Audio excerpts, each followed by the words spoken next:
Olá, queridos. Queria convidar você a abrir a sua Bíblia na carta de Paulo aos Filipenses, capítulo 3, versos 10 e 11. O texto diz: "O que eu quero é conhecer Cristo e o poder da sua ressurreição, tomar parte nos seus sofrimentos e me tornar como ele na sua morte, para de algum modo alcançar a ressurreição dentre os mortos." Os versos anteriores, Paulo já vinha nos falando a respeito de tudo aquilo que ele abriu mão da sua vida anterior ao encontro com Cristo, bem como a respeito daquilo que o motivava a de fato continuar conhecendo a Cristo.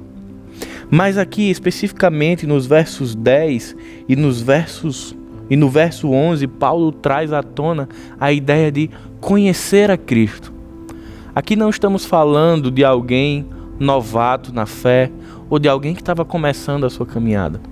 Estamos falando de um homem bem formado nas Escrituras, que teve um excelente mestre, de um homem que era fariseu, conhecedor da lei, e também de um homem que já tinha tido um encontro com Jesus e que já estava proclamando o Evangelho aos gentios, que já escrevia às igrejas a respeito do Cristo ao qual ele se rendeu. Mas existia dentro do íntimo de Paulo um desejo, um anseio, um ardor de conhecer Cristo, além daquilo que ele já conhecia. E é exatamente isso que eu queria ressaltar hoje. Esse desejo, essa necessidade, ou como é dito no Sermão do Monte, essa sede de conhecer a Cristo. Do quanto essa sede ainda está presente em nós. Do quanto esse desejo de conhecer a Cristo e o poder que o ressuscitou ao terceiro dia ainda nos move em direção a Ele. Será que nossas agendas, elas têm espaço para conhecermos mais de Cristo? Ora, até onde será que já caminhamos na vida espiritual e o quanto conhecemos de Jesus? Queridos, a Escritura, o Evangelho, ele aponta para Jesus Cristo em sua totalidade. E quanto mais conhecemos e quanto mais nos aprofundamos, ainda mais precisamos conhecer a Jesus.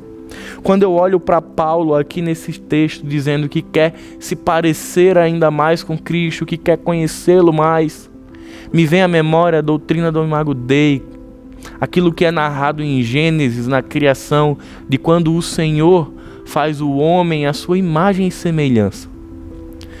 Pois bem, se Gênesis ele traz a excelente notícia de que somos criados diferente de toda a outra criação, somos criados à imagem e semelhança de Deus, lá também nos traz uma triste notícia de que essa imagem e semelhança ela é corrompida.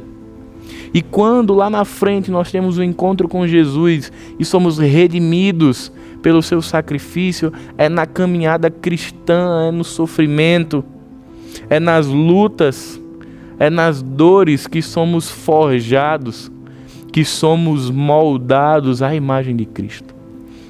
Em um de seus textos, Paulo fala: eu ainda não cheguei na estatura de Cristo.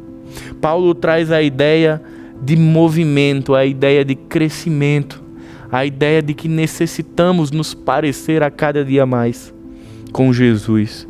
E é exatamente isso, essa ideia de caminhada, de discipulado, que ele traz à tona como sendo a força que o move na direção de Jesus.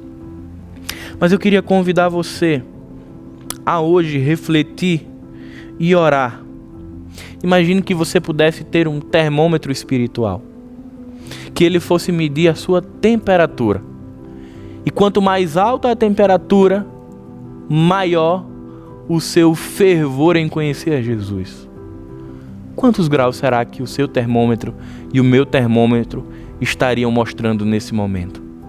Será que o nosso coração ainda queima? Será que o nosso coração ainda arde em dizer isso que o apóstolo disse? O que eu quero é conhecer a Cristo e o poder da sua ressurreição.